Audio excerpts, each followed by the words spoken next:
नमस्कार, खबर पहाड़ में आपका स्वागत है। मैं हूं आपके साथ शांतनु त्रिपाठी। बुलेटिन की शुरुआत करते हैं बड़ी खबर के साथ। ऋषिकेश से खबर है, जहां पर मंत्री ने जिस शख्स को पीटा उसी पीड़ित पर एफआईआर दर्ज कर दी गई। मंत्री ने पिटाई भी की और एफआईआर भी करा दी। उत्तराखंड के मंत्री प्रेमचंद्र अग्रवाल सत्ता के नशे में चूर और मंत्री प्रेमचंद्र ने सुरेंद्र नेगी को दौड़ा दौड़ा कर मारा था। ये तस्वीरें देखिए वो बयान कर रही हैं।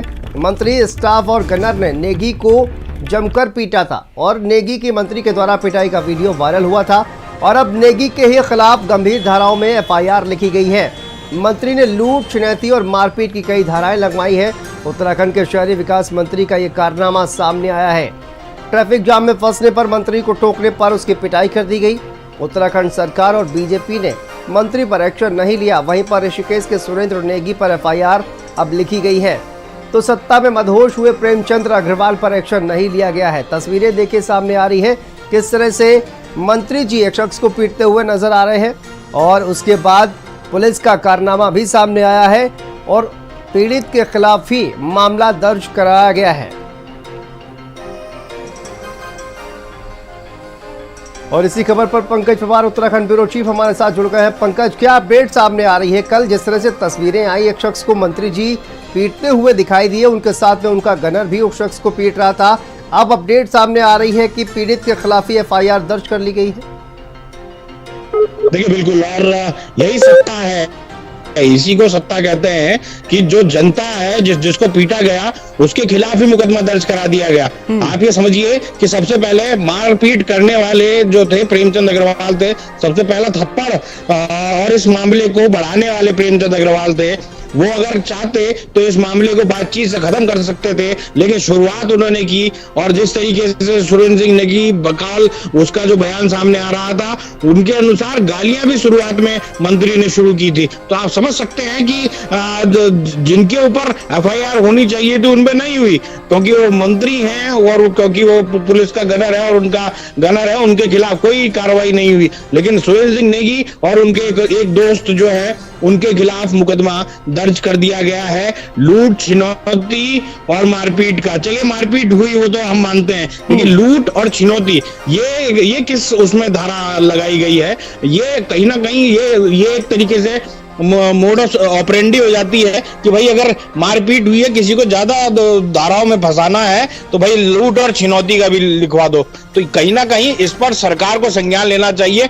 मुख्यमंत्री पुष्कर सिंह धामी जो इस मामले में मंत्री से खासे नाराज हैं, उनको जो दूसरा सुरेंद्र सिंह नेगी है उसकी भी बात सुननी चाहिए, उसका भी पक्ष जानना चाहिए और उसके बाद डीजीपी को कहना चाहिए, क्योंकि कल मुख्यमंत्री ने कहा था किसी भी निर्दोष के ऊपर कार्रवाई नहीं होगी, किसी भी निर्दोष को परेशान नहीं किया जाएगा। लेकिन क्या अगर जिसको पीटा गया उसी के ऊपर मुकदमा दर्ज हो गया, तो आप समझ सकते हैं कि किस तरीके की स्थिति चल रही है। बिल्कुल, अपनी ही सरकार पर कहीं ना कहीं एक धब्बा लगाते हुए नजर आ रहे हैं प्रेमचंद्र अग्रवाल। लेकिन पंकज, ये सुरेंद्र नेगी जो शख्स जिनके ऊपर एफआईआर की गई है, जिनकी पिटाई कल की गई थी, इनके बारे में क्या जानकारी सामने आ रही है?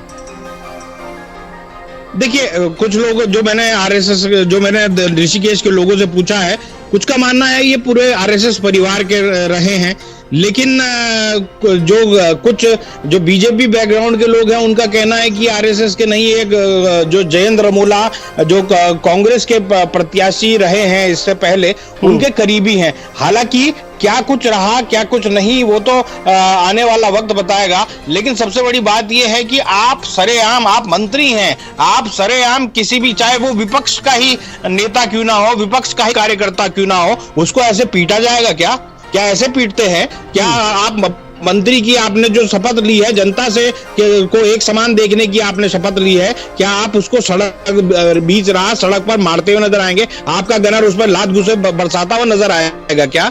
तो इस तरीके की चीजें हैं, चाहे वो कोई भी हो। मेरा मानना है सुरेंद्र सिंह नेगी एक आम आदमी है या फिर कांग्रेस के कार्यकर्ता हैं या फिर आरएसएस के नेता हैं, वो अलग बात है, लेकिन एक कार्यकर्ता, एक आदमी को इतना पीटा जाना और फिर उसके ऊपर ही मुकदमा दर्ज करवा देना, छिनौती, लूट छिनौती और मारपीट का, ये किस तरीके से सरकार की तरफ से काम किया जा रहा है, पुलिस की तरफ से काम किया जा रहा है? बिल्कुल, और देखिए, एक आम आदमी की अगर बात की जाए पंकज, जब एक आम आदमी के साथ अगर मोबाइल कहा जाए कि छीनने की जो घटना हो जाती है, तो पुलिस जो है उस पूरे मामले में चोरी का मुकदमा दर्ज करती है। लेकिन अब इन तस्वीरों को देखिए, इसके बाद पुलिस ने वहां पर लूट की वारदात में कहा जाए कि मुकदमा दर्ज किया है, उसके बाद छिनैती की वारदात में मुकदमा दर्ज किया है। तो इन तमाम धाराओं में, गंभीर धाराओं में मुकदमा दर्ज किया है। मंत्री जी खुद भी उस शख्स को पीटते हुए नजर आ रहे हैं। तस्वीरें वहां पर जो है वो निश्चित तौर पर सामने आ रही हैं। ऐसे में मंत्री के खिलाफ जबकि केस होना चाहिए था, मंत्री के खिलाफ कोई भी मामला दर्ज नहीं किया गया है, बल्कि कहा जाए कि उल्टा जो सुरेंद्र नेगी जो आपने बताया, उनके खिलाफ ही मामला दर्ज किया गया है। देखिए, यही तो सत्ता है। सत्ता में मंत्रियों के खिलाफ कभी होता है क्या? यही तो हम आज तक देखते आए हैं। इतनी तमाम कार्रवाइयां हो जाती हैं, मंत्री इतने बड़े बड़े कांड कर जाते हैं, लेकिन आज तक कोई कार्रवाई हुई है क्या? इससे पहले भी इसी मंत्री द्वारा जो है विधानसभा भर्ती लगभग 74 लोगों को बिना नियमावली के भर्ती कर दिया गया, और उस मंत्री के ऊपर कोई कार्रवाई बीजेपी आला कमान ने नहीं की। उसके अलावा उन्होंने इतनी शर्मसार कराया पूरी पार्टी को, तब उन पर कोई कार्रवाई नहीं। और अब एकाएक ये जिस तरीके से सड़क पर गुंडों की तरह इस तरीके से पीटते हुए नजर आए, तो आप समझ सकते हैं कि किस तरीके का रवैया है मंत्री का। और बीजेपी का भी रवैया साफ नजर आता है कि अगर आप ऐसे मंत्रियों को अपनी उसमें रखना चाहते हैं, तो इससे पता लगता है कि आपकी जो स्ट्रेंथ है जो विधायकों की, उनमें क्या काबिल लोग नहीं है, उनमें क्या ऐसे ही लोग हैं जो मारपीट करते हैं। तो ये तमाम चीजें हैं जिन पर सवाल उठते हैं। और जो आम जनता है, जो आम गरीब है, फिर वो किससे न्याय की गुहार करे? अगर उसी पर ही मारपीट और इन तमाम चीजों का मुकदमा दर्ज हो जाए, तो किससे गुहार की जाए? ये तमाम चीजें साफ नजर आती हैं। पंकज, मुख्यमंत्री का इस घटना को लेकर क्या स्टैंड है? क्या उनका कोई बयान सामने आया है? उन्होंने इस पर, पूरी घटना पर क्या कुछ कहा है? क्या कोई जानकारी? देखिए, मुख्यमंत्री का स्टैंड बिल्कुल क्लियर है। और जिस तरीके से मुख्यमंत्री ने कल डीजीपी को निर्देश दिए थे, हालांकि डीजीपी अभी केदारनाथ में है, इसलिए मुझे लगता है वो आगे फॉरवर्ड नहीं हो पाया होगा मैसेज, लेकिन मुख्यमंत्री ने सीधे तौर पर कहा था कि किसी भी निर्दोष के ऊपर कोई कार्रवाई नहीं होनी चाहिए, उसके ऊपर किसी भी तरीके से ऐसी कोई कार्रवाई नहीं होनी चाहिए। के अलावा मंत्री को बकायदा मुख्यमंत्री ने तलब किया है। आज कैबिनेट की बैठक भी है, और हो सकता है कि आज मंत्री को फटकार भी मुख्यमंत्री के द्वारा लगाई जाए, लेकिन तो फटकार लगाने से नहीं होगा, मंत्री के ऊपर कार्रवाई भी होनी चाहिए। जी पंकज, ये कहा जाए कि देखिए, मुख्यमंत्री के आदेशों को भी कहीं ना कहीं उत्तराखंड पुलिस जो है वो नहीं मानती है, क्योंकि उन्होंने साफ कहा कि किसी के खिलाफ भी जो निर्दोष हो उसके खिलाफ कार्रवाई नहीं होनी चाहिए। उसके बावजूद तस्वीरें अभी हमने देखी, उसमें साफ तौर पर एक शख्स जो है वो खुद पीड़ित नजर आ रहा है, पिटाई उसकी हो रही है। ये साफ तस्वीरें जो है वो कैमरे में कैद हो रही है। मंत्री जी उसको पीटते नजर आ रहे हैं, उसके बावजूद उत्तराखंड पुलिस उसी के खिलाफ मामला दर्ज कर लेती है। देखिए, बिल्कुल आपने सही कहा।